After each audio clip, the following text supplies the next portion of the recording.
قد كفاني علم ربي من سؤالي واختياري.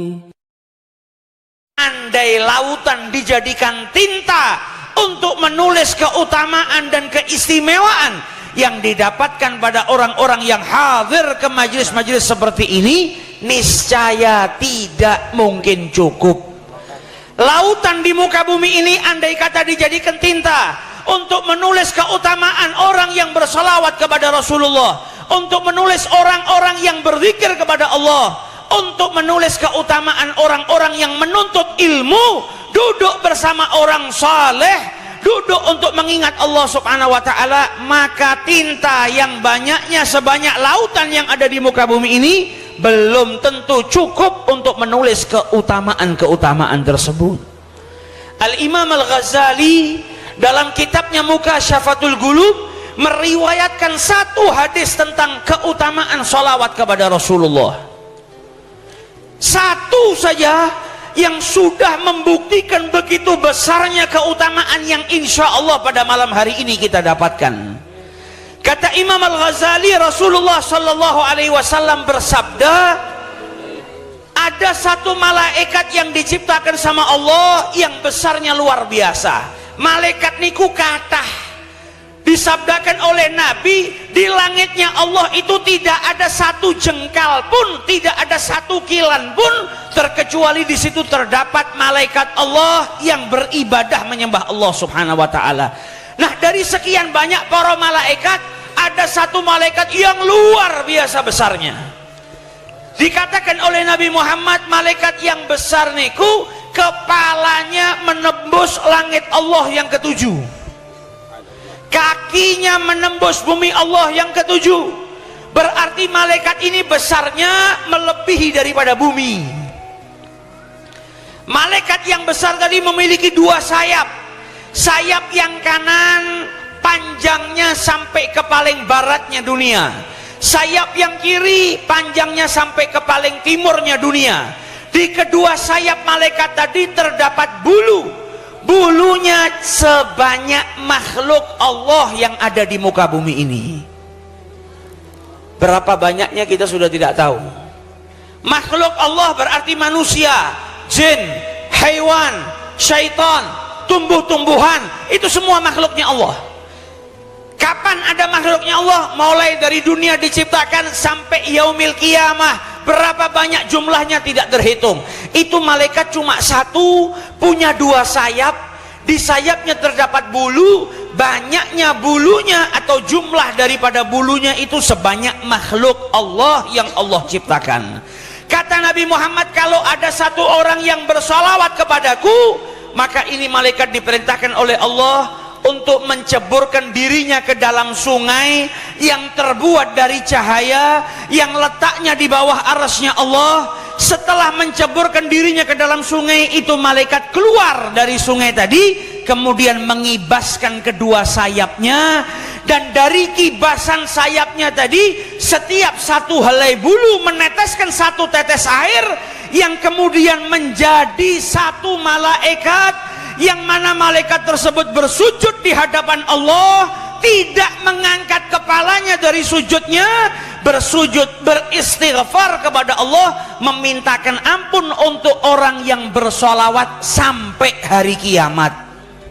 Solawat satu kali ada miliaran malaikat yang memohonkan ampun untuk kita semua, bukan satu jam, bukan satu hari, bukan satu bulan, bukan satu tahun, tapi malaikat yang memohonkan ampun kepada Allah untuk kita semua sampai yaumil qiyamah. Maka dari itu dikatakan oleh Rasulullah, yang hadir majlis-majlis dzikir, majlis-majlis sholawat, kata beliau, qumu maghfuran lakum, bangunlah kalian dari majlis tersebut, niscaya dosa-dosa kalian diampuni oleh Allah subhanahu wa ta'ala. Itu baru satu dari keutamaannya sholawat. Belum lagi keutamaannya zikir. Kata Allah, siapa yang mengingatku, aku pasti ingat kepadanya. Lah kalau Allah yang menciptakan kita sudah ingat kepada kita, berarti kita akan ditempatkan di tempat yang paling mulia oleh Allah Subhanahu wa ta'ala.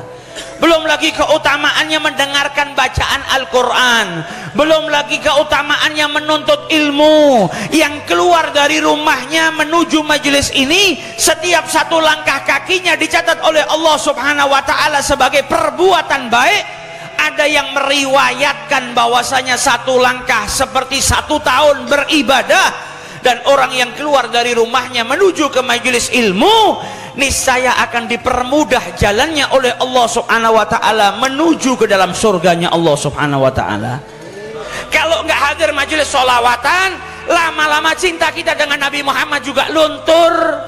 Iman saja bisa berkurang, iman saja bisa hilang, apalagi cinta. Kata Nabi, jadidu imanikum bigauli la ilaha illallah. Perbaharuilah, perkuatlah iman kalian dengan kalimat la ilaha illallah. Ini menunjukkan kalau iman seseorang ini kadang bertambah, kadang berkurang. Iman saja juga bisa hilang, bukan hanya berkurang. Berapa banyak orang soleh di akhir usianya malah berbuat maksiat, mati dalam keadaan su'ul khatimah. Berapa banyak muslim karena perkara dunia, karena urusan materi, karena urusan cinta, dia tinggalkan agamanya. Kalau iman saja bisa hilang, apalagi cinta. Berapa banyak dulu orang yang cinta kepada Nabi Muhammad, tapi karena jauh dengan sang Nabi, akhirnya cintanya luntur. Ketika sudah luntur, lama-kelamaan hilang. Kalau sudah hilang cintanya kepada Nabi Muhammad, maka tidak ada manfaatnya dia hidup di muka bumi ini. Orang kalau nggak punya cinta sama Nabi Muhammad, bagaimana mungkin cinta sama Allah? Mustahil orang cinta dengan Allah tanpa cinta kepada junjungan Nabi besar Muhammad sallallahu alaihi wasallam. Mustahil orang cinta dengan syariatnya Allah kalau nggak cinta dengan Nabi Muhammad. Kata para ulama, senengo karo sing gawa, mengko awakmu bakal seneng karo sing digawa. Cintailah yang membawa syariat, nanti secara otomatis Anda akan mencintai yang dibawa oleh Nabi besar Muhammad sallallahu alaihi wasallam. Orang yang cinta dengan yang membawa sholat, pasti dia akan cinta dengan sholat. Orang yang cinta dengan yang membawa puasa, pasti dia akan cinta dengan puasa. Orang yang cinta dengan yang membawa perintah haji di jalan Allah, pasti dia akan cinta dengan menunaikan ibadah haji. Orang yang cinta dengan yang membawa ala bidzikrillahi tatmainnul qulub, pasti dia akan senang berzikir kepada Allah. Orang yang cinta dengan yang mengajarkan sabar, orang yang cinta dengan yang mengajarkan tawadhu, orang yang cinta dengan yang mengajarkan sunnah-sunnah, pasti dia akan senang dengan sunnah-sunnahnya Nabi besar Muhammad sallallahu alaihi wasallam.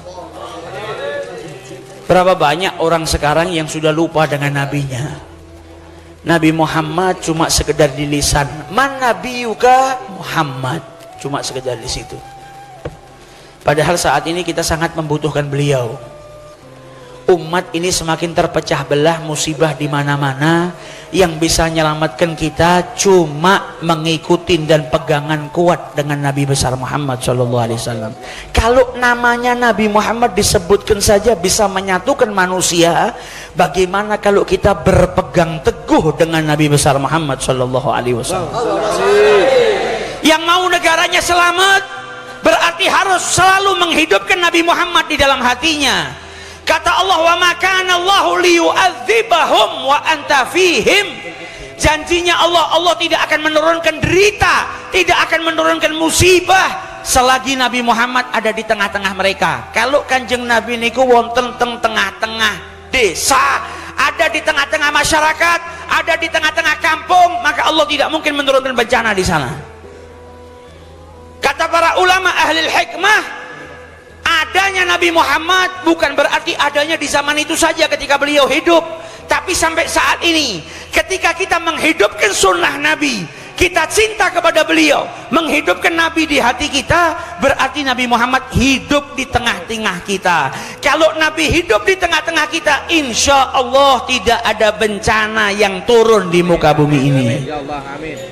Jadi kalau kita mau Indonesia ini selamat, nggak ada longsor, nggak ada gempa, nggak ada aliran sesat, nggak ada fitnah, nggak ada orang-orang yang mau menghancurkan negara ini, perbanyak sholawat, hidupkan Nabi di hati kita, hidupkan Nabi di kampung kita, hidupkan Nabi di kota kita, hidupkan Nabi di pesantren kita, hidupkan Nabi di rumah-rumah kita. Ketika kita menghidupkan Nabi besar Muhammad sallallahu alaihi wasallam, yaitu dengan menghidupkan sunnah-sunnah beliau, niscaya setiap tempat yang di situ dihidupkan sunnah beliau tidak akan diturunkan bencana oleh Allah subhanahu wa ta'ala. Amin ya rabbal